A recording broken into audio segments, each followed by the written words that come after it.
What if the person who seems the most humble, the most sensitive, and the most misunderstood in your life is actually the one manipulating you the most? Most of us expect a narcissist to be a loud, arrogant show-off. But there is a far more dangerous version, the one who uses their own perceived pain to control you. This is the invisible predator, and by the time you see them, you're already trapped. To understand this, we have to look at covert narcissism, a form of narcissism where the individual masks their grandiosity with a facade of fragility or victimhood. Unlike overt narcissists, these individuals utilize compensatory grandiosity, the psychological process of feeling inherently superior while pretending to be humble to gain social approval. Research from the Journal of Personality Disorders shows they score significantly higher on hypersensitivity to criticism. Instead of demanding the spotlight, they force you to give it to them by acting wounded, effectively using guilt as a primary tool for control. Imagine you're at a dinner party and you're sharing a success story from work. Suddenly, your partner sighs heavily or looks away with a wounded expression. When you ask what's wrong, they softly say, "Oh, it's nothing, I'm just not as successful as you, it's fine." In this moment, the conversation shifts from your achievement to their insecurity.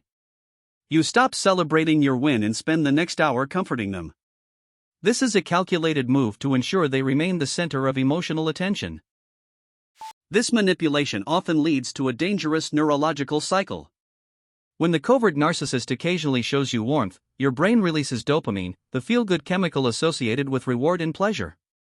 However, when they suddenly withdraw or act like a victim, you experience a dopamine crash.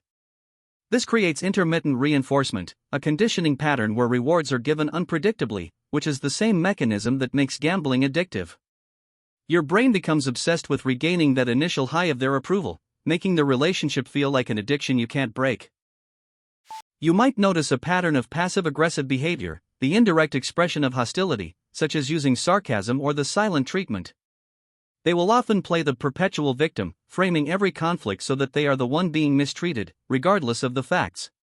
Watch for the quiet superiority. They may not brag, but they often subtly imply that they are more morally pure or deeply spiritual than others.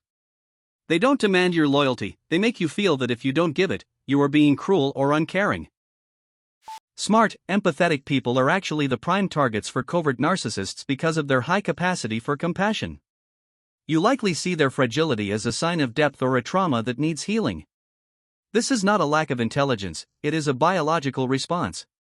When you try to save someone, your brain releases oxytocin, the bonding hormone associated with trust and empathy. You aren't falling for a lie, you are responding to a carefully constructed persona designed to trigger your natural instinct to help others. The red flags usually escalate in 3 stages. First, the subtle stage, they share deep traumas early on to create an artificial sense of intimacy. Second, the guilt stage, they to your boundaries with sadness rather than anger, making you feel like a bad person for having needs. Finally, the isolation stage, they subtly criticize your friends or family by claiming those people don't truly understand the narcissist the way you do. By the time the mask slips, you are emotionally exhausted and feel solely responsible for their well-being. If you find it impossible to leave, you are likely experiencing a trauma bond, a powerful emotional attachment created by a cycle of abuse and intermittent positive reinforcement. This is a physiological response where your brain releases both cortisol, the stress hormone, during their cold periods and oxytocin during their apologetic periods. This biochemical glue makes the abuser seem like the only person who can soothe the pain they themselves caused.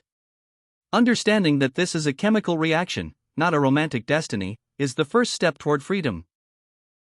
To break this cycle, researchers recommend the gray rock method, a technique where you make yourself as uninteresting as a gray rock by giving short, non-emotional responses. This starves the narcissist of the emotional supply they crave. Additionally, implement strict boundaries by refusing to apologize for things you didn't do just to end their wounded silence. Focus on external validation from trusted friends to counteract the gaslighting, the act of manipulating someone into questioning their own reality. Most importantly, remember that you cannot heal someone who uses their wounds as a weapon. Recognizing a covert narcissist is difficult because they hide in plain sight. But remember, true kindness doesn't come with a price tag of guilt. Understanding these patterns is your greatest protection. Which sign did you recognize in your own life? Drop it below. Follow for daily psychology insights that protect your mental health.